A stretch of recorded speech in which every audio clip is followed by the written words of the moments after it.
Oh,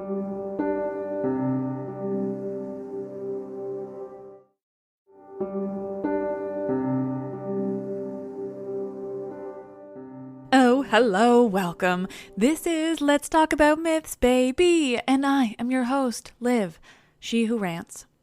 Well, our little distraction last week with Hermes and his hilarity was fun while it lasted, but we need to get back to Aeneas and all the damage he's about to do. Oh, Aeneas. Truly a fascinating character, but less for his actual, character, and more for how the Romans used him and this story to get the results they wanted. Augustus.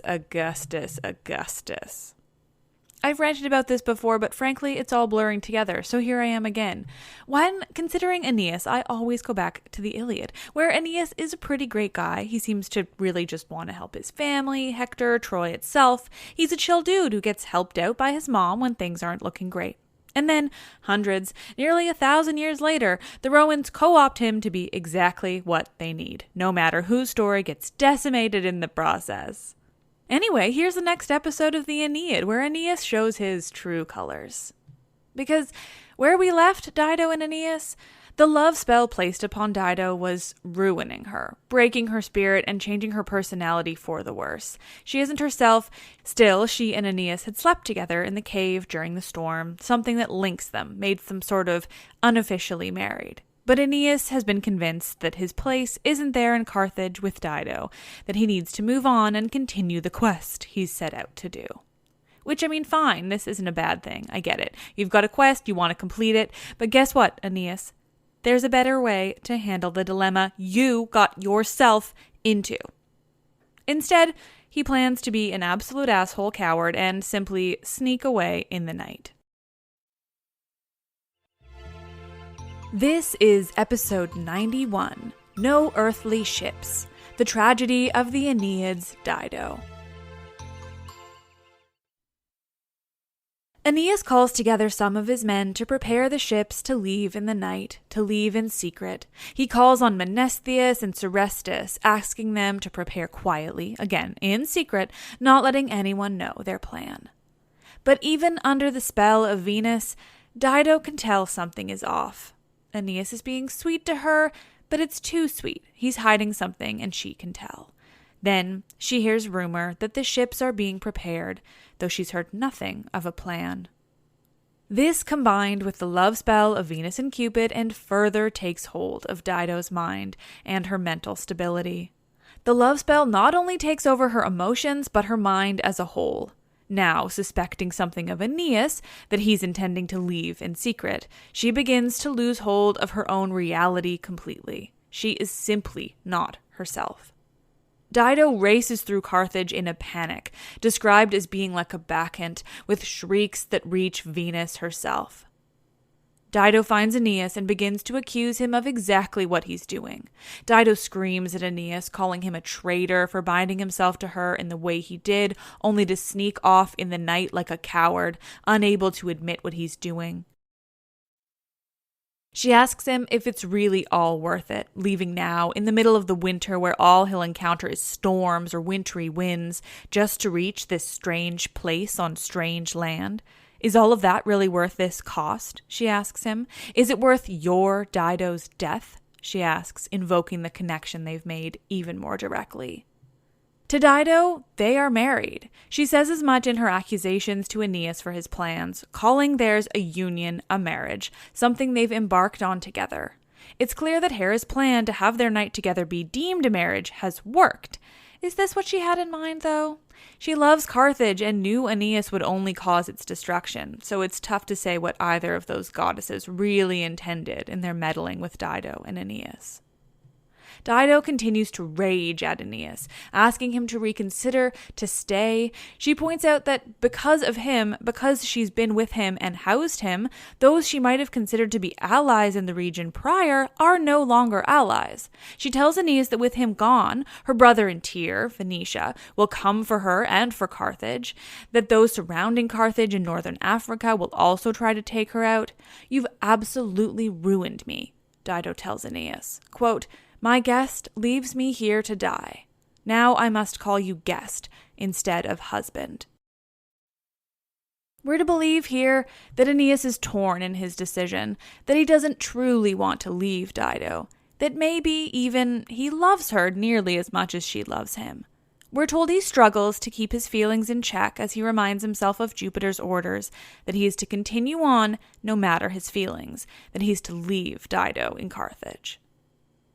Finally, he responds to her. "Tell me whatever you want," he tells her. "I couldn't deny you anything." Aeneas tells Dido that he'll remember her, that he'll regret his leaving her for as long as he has memory, as long as he's alive. He says all this, pulling at her heartstrings and ours as the reader. Perhaps Aeneas isn't so heartless after all. Maybe he really loves Dido, and this is so hard for him. Maybe we like Aeneas? Then he cuts into his own proclamations of regret for what he's about to do. "Just a little point of clarification," he says, after telling her how he feels. "I hadn't really meant to sneak away," he claims. "And as for calling me your husband," he continues, "I never made any promise of marriage to you," he says. "Never made that commitment." It was just sex, is essentially what he's trying to convey to Dido. "If I could control what happened to me," he goes on, "I never would have left Troy. I never would have left my wife, Troy would have never fallen, or I would have stayed there to restore it to its full glory, to what it was before the Greeks ever arrived. You're from Phoenicia," he says to Dido, "yet you've made your towers here in Libya. How can you not understand us Trojans wanting to do the same?" It's not that he doesn't have a point, it's simply that all these messes are caused by the gods, and the only real victim is a strong woman, a queen. Anyway, fuck you, Aeneas, even if you have some valid thoughts and opinions. He continues on making these pleas that he must travel to Italy to found his city, that it's what Jupiter himself wants, and who is Aeneas to go against Jupiter's wishes? He talks and talks and talks at Dido about why he simply must leave her. But Dido, well, even in her current state, in her love-struck, goddess-compelled obsession with Aeneas, even in that state, she's a badass. Dido continues to yell at Aeneas, taking none of his shit and believing little of the garbage he's spewing at her in an attempt to make himself seem less horrible for sneaking off in the night after having had sex with the queen, having professed a kind of affection if not a full-blown love for her. "Why are you even bothering to lie?" she accuses him. Quote, "Was there a sigh for tears of mine, a glance? Did he give in to tears himself, or pity?" She tells Aeneas that it's not possible he was even a goddess's son, that he must have been born and raised by tigers for all the pity and emotion he's showing now. Injustice, she says, is something of a concern to Hera and Jupiter, and that's all you're committing here, she says to him. "I helped a shipwrecked man," she says. "I shared my palace and my food and everything I could offer, all to help these refugee Trojans. Quote, I saved your friends from death." Then her demeanor turns. She's done fighting with him. "I won't force you to stay with me," she says. "I won't try to contradict what you've claimed here. Sail off, then, in these wintry winds and storms in search of Italian kingdoms. I hope you're dashed upon the rocks, calling out my name. When death pulls my soul from my earthly body, I will haunt you," she tells him. "Even when I'm among the dead, I'll know your fate when you're finally forced to pay for what you've done." And with that, she spins away from him and runs from the room, leaving Aeneas alone with his own conscience.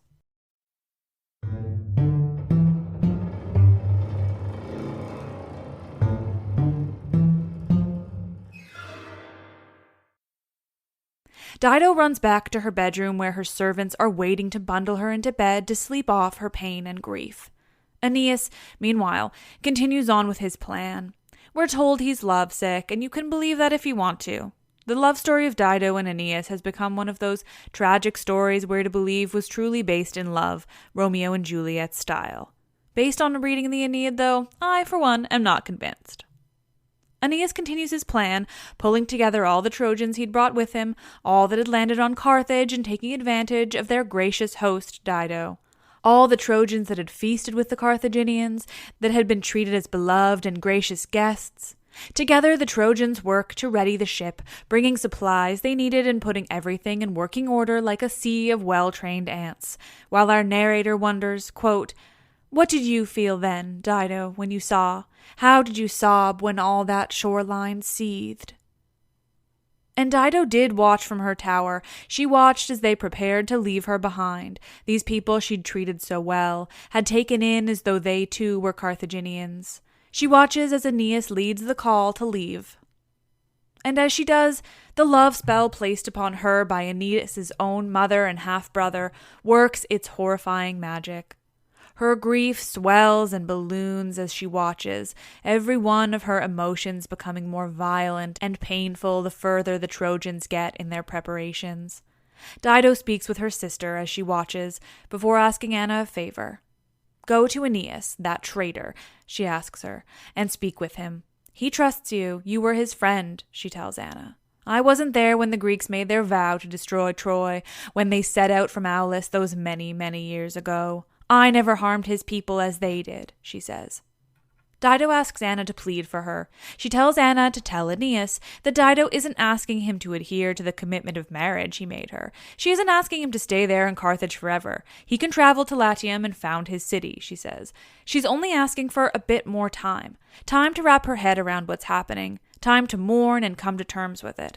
She's only asking for time, she tells Anna, and to ask Aeneas for a loan of time, and in interest, she'll pledge her own life. Anna, with tears to match her beloved sisters, passes this message on to Aeneas exactly. But he can't be moved. He isn't moved. Lovesick indeed. Again, we're told to believe that Aeneas is troubled by this decision, but that it's his fate that is more important than anything. That he believes he will only found this city in Latium if he leaves right now, that Jupiter won't allow it otherwise. This, Aeneas' supposed emotions and distress for what he's doing, but doing it anyway, is more about emphasizing the strength, bravery, and most of all, patriotism of the Roman people. That's what Augustus is trying to convey through Virgil here. Country above all else. It's about making the Romans look good. It's about making the Romans believe that they are the best of the best, that they are the leaders of the free world. No, wait, that's a different delusional republic. Dido, meanwhile, is driven entirely mad in her grief, her love spell-inflicted grief. Grief that isn't her own, madness that isn't her own. She begs for death, prays for death. It seems now everything is against her, that she's an abomination. Her gifts on altars rot. When she pours wine at her altar, it turns to bloody sludge as soon as it hits the basin. A sign, she thinks, but she tells no one, not even her sister Anna. She has a shrine to Aeneas, where only she can go. No one else knows it's there. And there she continues to think of him, to grieve over him. She thinks she hears his voice, smells his smell, feels him there. When she finally sleeps, she's haunted by her dreams, her nightmares. She dreams of Aeneas. She dreams of being chased by monsters. She dreams of furies, of a fate like that of Pentheus, or of Orestes when he killed his mother. She dreams of being punished. But for what?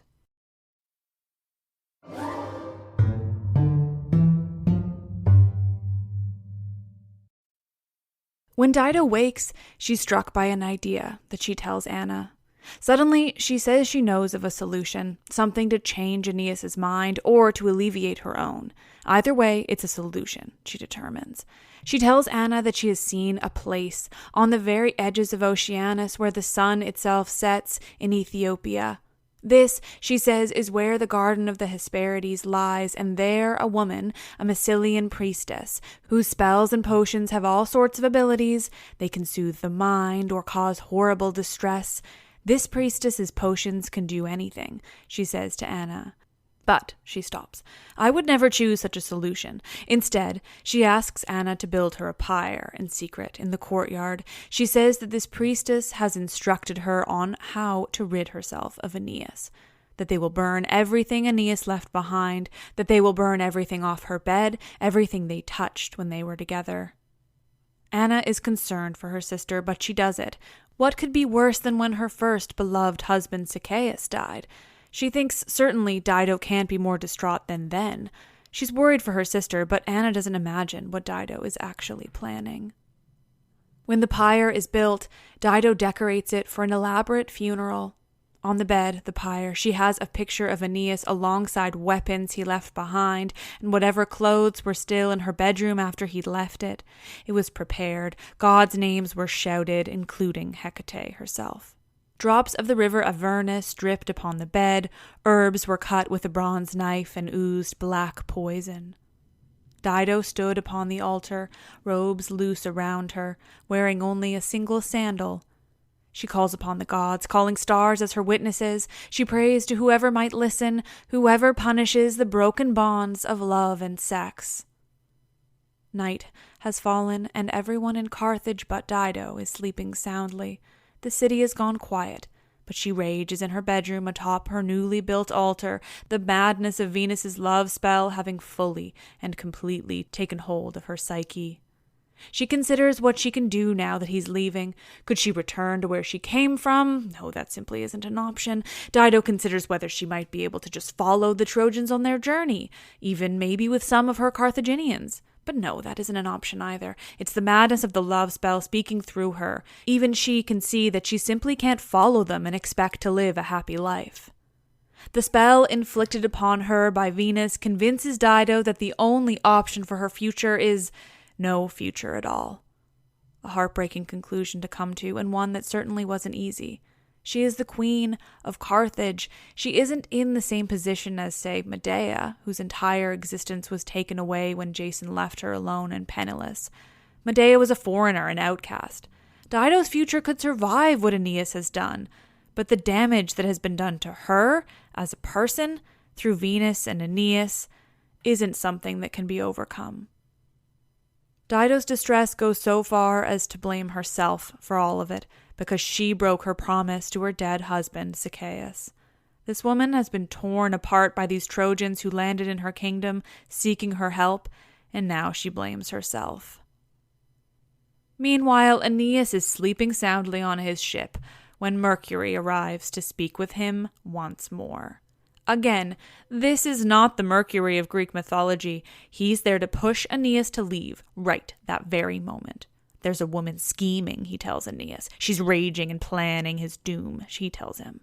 He poisons Aeneas against Dido even further, putting so many nonsense ideas into his head about the damage she and the Carthaginians will cause if the Trojans are still there in the morning, about her madness and how she plans to use it against Aeneas. It's all horrific bullshit.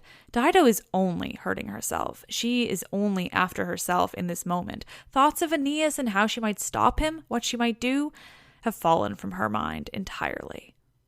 Mercury tells Aeneas, quote, "A woman is a changing and fitful thing." Aeneas listens to this poison from Mercury, this horrible, hateful Mercury of the Aeneid, and he immediately wakes the rest of the Trojans, rousing them from their sleep and insisting they leave that very moment.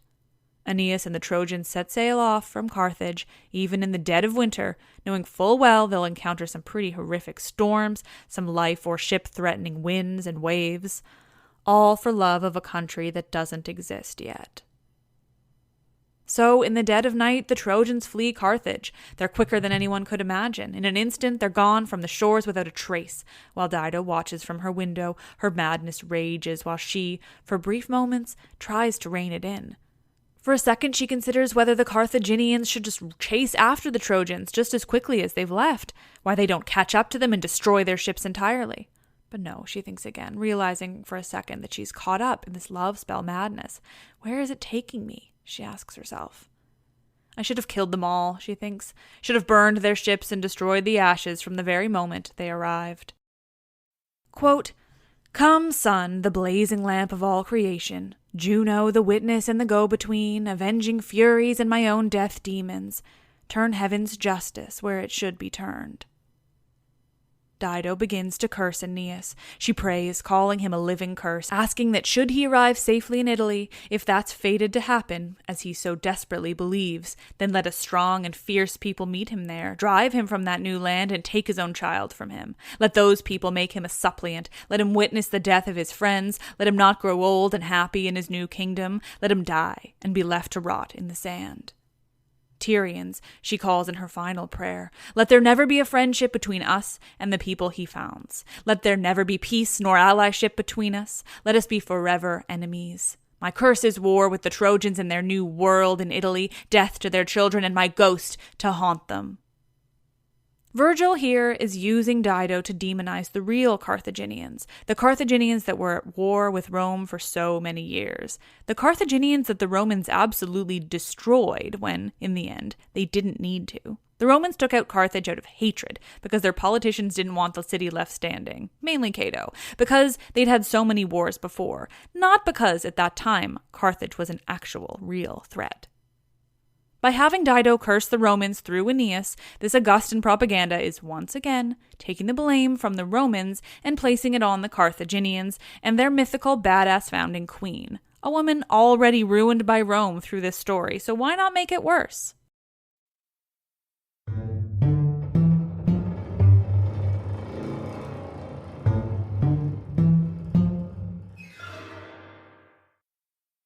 Having fully cursed Aeneas and the Roman people that he will go on to found in Latium, Dido is ready. She calls for her sister to be brought to her, but not before Anna has doused herself in river water. I'll now finish the ritual I started, setting this pyre ablaze to symbolize that Trojan's life. This is what she tells the woman who goes to get Anna, but it isn't her entire plan.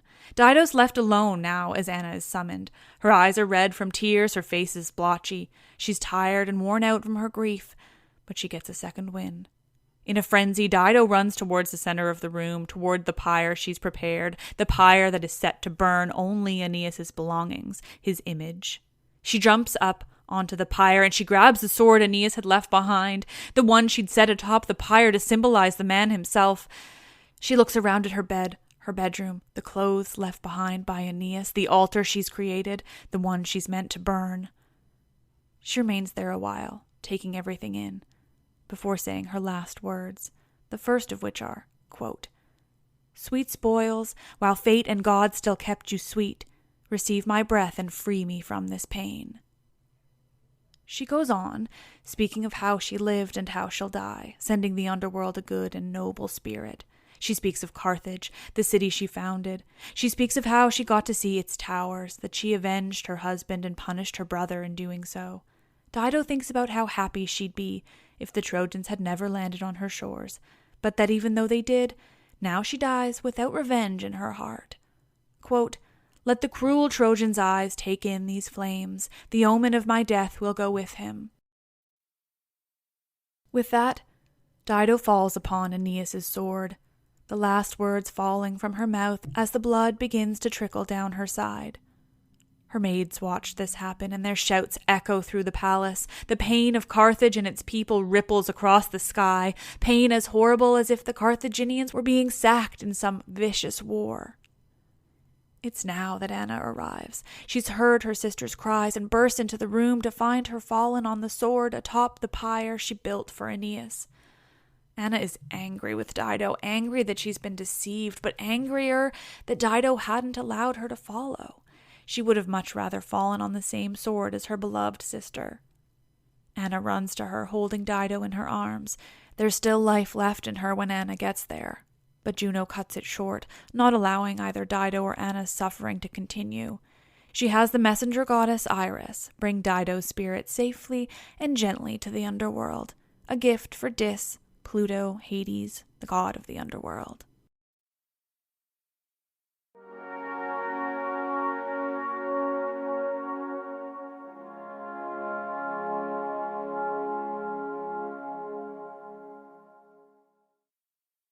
Well, that was dark and sad and horrible, and I didn't realize quite how dark and sad and horrible it would be until I got pretty deep into writing it. Dido. But to lighten things just a little bit, I have a little gem to share with you all. Now, I know most of my listeners are slightly younger than me, but enough of you must be old enough to know about Dido, right? Not Aeneas' Dido, but the 90s, early 2000s queen Dido. If you don't, you should. The feels, you guys. Dido has a song called My Lover's Gone. It's where today's episode gets its title. The last Aeneas episode was a Dido lyric too, but this song goes, "My lover's gone, his boots no longer by my door. He left at dawn, and as I slept I felt him go. I will not watch the ocean. No earthly ships will ever bring him home again." This Dido. She clearly wrote a song about Aeneas because her name is Dido, and I love it so much. It shouldn't be lost on anyone that the ancient Dido's tragic story is inherently linked to her being a woman ruling a powerful city. Not only that, but Carthage was historically, like I've said, one of Rome's biggest enemies, and so having their founding queen, a woman, die out of love for the founding father of Rome is telling and gross. The Romans, via the Aeneid and all the other Augustan propaganda taking place at the time, sought to make Carthage out to be less than they were, and to make Rome out to be inherently, historically, superior. They set out to make Rome untouchably the best, the absolute pinnacle of society. And in order to do that, they had a woman who was powerful and badass enough to found a city like Carthage die because she loved a man who didn't love her back, or love her enough, at least. It's just supremely gross. Just a mess, honestly. Dido is a fucking badass, and I don't really believe her story would have ended that way if it were told in another mythology, gross as they can be too. No, Dido ended like she did because of Rome's view of themselves more than anything else. Now, it's pretty hard to find information about Dido's fate from before Augustus or before the myth of Aeneas took hold. She's talked about before then, but her death is tougher to determine. So if I'm 100% wrong in this claim and Dido died for love of Aeneas long before Virgil wrote about it, she didn't. Please let me know. Or honestly, if you have any sources about Dido outside of the Aeneid, or before the Aeneid, I should say, please send them my way. Anyway, women in mythology, am I right? Thank you all for listening. I just wanted to also mention to you patron listeners, I have a number of special pieces of Patreon content coming. Discussions about mythological-esque movies with the beautiful ladies of ancient history fangirl, drunken myth storytelling with the same. Of course, also, like I mentioned last week, I will be a full-time podcaster as of October, so there will be more Patreon content coming then. I'm sorry I haven't been more active there, but frankly, there aren't enough hours in the day. But I'm so grateful for my Patreon patrons who realize that they're helping the free show by being patrons, and that getting bonus content is just that, bonus. Because man, this whole jam is a lot of work. But oh my god, I got to quit my job, so my life will be a bit of a relief soon.